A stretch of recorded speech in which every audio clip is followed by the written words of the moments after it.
دەبەسە سعدی سەریشی لە من شێوانەوە نەخۆشی خەسەخانە ناڵێ سعدی نەخۆشی چ دەرێکا نەخۆشی زایمەر یعنی لە بیرچوونەوە بۆ نمونە من ڕەشیدی قسەی مەکە بۆتە چ نەخۆشی چ نەخۆشی زایمەر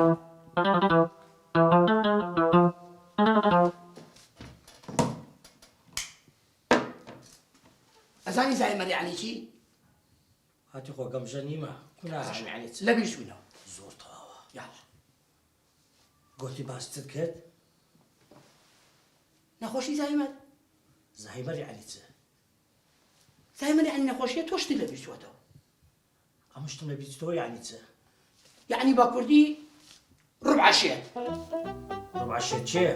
ئەمە زاتە تۆی ئەمە چێمە ئەتو چی کولە بۆ خاتری خوا سعدی ئەم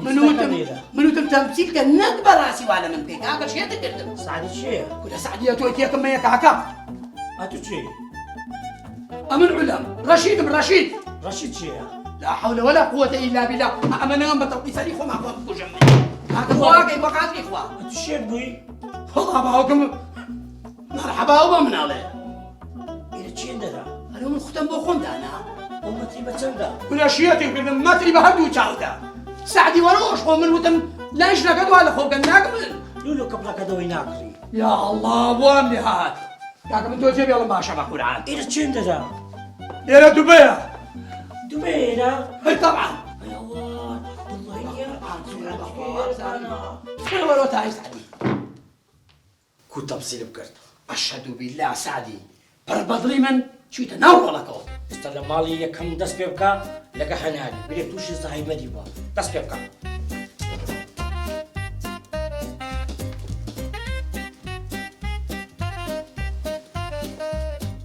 الو سعدي جيان